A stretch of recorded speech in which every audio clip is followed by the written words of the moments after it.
La base du projet, c'est de passer d'un couloir de transit à une rue. C'est tout simplement ça qu'on fait, c'est assez simple.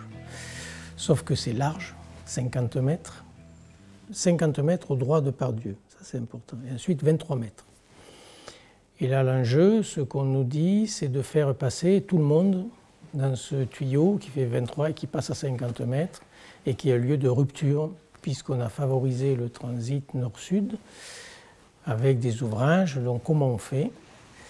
Le sens nord-sud est incontournable. Donc il est dans le tracé de la ville de Lyon. Ce qui n'existe pas, c'est l'est-ouest. C'est la relation en fait, que voulait fabriquer Delphante, auteur de la Pardieu, liaison Presqu'île, Pardieu, Villeurbanne. C'était son grand projet est-ouest. Et en gros, c'est ce qu'on a proposé de faire. Toutes les rues de la trame Morand, qui viennent de la Presqu'île, vont chercher la Pardieu. Et ça nous fait un rythme de croisement tous les 80 mètres, ce qui est complètement différent de grands tunnels qui passent en dessous.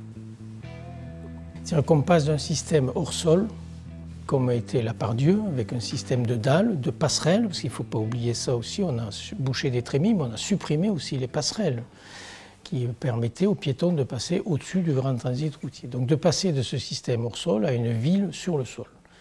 Donc c'est là que la rue classique de l'Est, de la trame Morand, est venue chercher le système sur dalle de la Pardieu, et à la Pardieu ensuite de traiter la relation entre les deux, ce qu'on fera sur la place de l'Auditorium. Mais d'abord de ramener tout à niveau et de mettre tout ce qui circulait à des niveaux différents, c'est-à-dire en dessous la voiture, à niveau les quelques échanges et au-dessus les piétons sur les passerelles. On met tout ça au même niveau et on répartit les fonctions sans que le projet soit une juxtaposition de fonctions, mais un seul et même espace qui est une rue un peu large, dans laquelle l'élément majeur, c'est la continuité végétale nord-sud.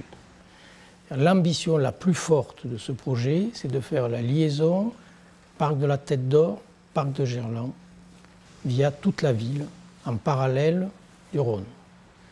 D'où ces grandes bandes végétales, qui reçoivent aussi les eaux pluviales, qui structurent l'ensemble de l'espace et qui séparent, mais en créant un nouveau lieu, séparent les fonctions du piéton, du vélo, de la voiture.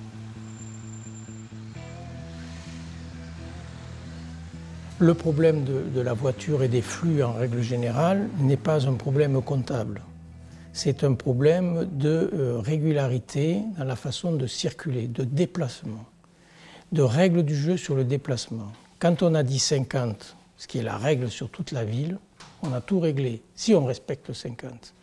Donc quand on chemine avec les feux successifs, les carrefours successifs, si on prend à 50 à l'heure, on est dans l'onde verte dont on parle, on passe de l'un de l'autre, donc le flux est régulier. Donc on va beaucoup plus vite qu'auparavant, on avait accélération, décélération, des feux, des choses comme ça. Donc c'est le rythme, c'est là qu'on parle de mobilité apaisée, c'est-à-dire tout le monde descend de niveau dans la vitesse, mais ne descend pas dans l'efficacité du déplacement. Le problème du vélo, c'est le cycliste, qui veut lui avoir son réseau indépendant, comme l'a été la voiture jusqu'à présent.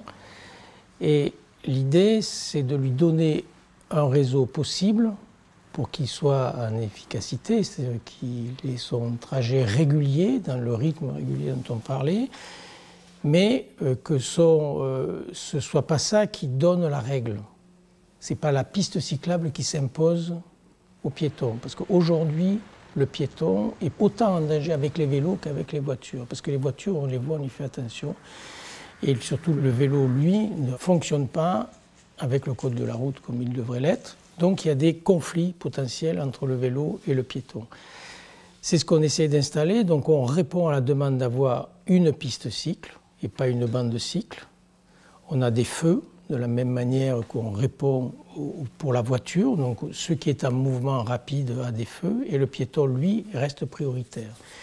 L'idée fondamentale, en fait, dans la répartition des usagers dans leur déplacement, c'est de mettre en priorité le piéton, ensuite le transport en commun, le vélo, la voiture. Alors, chacun est à sa place, mais l'espace, si on regardait un plan, on verrait comment le piéton, lui, est prioritaire.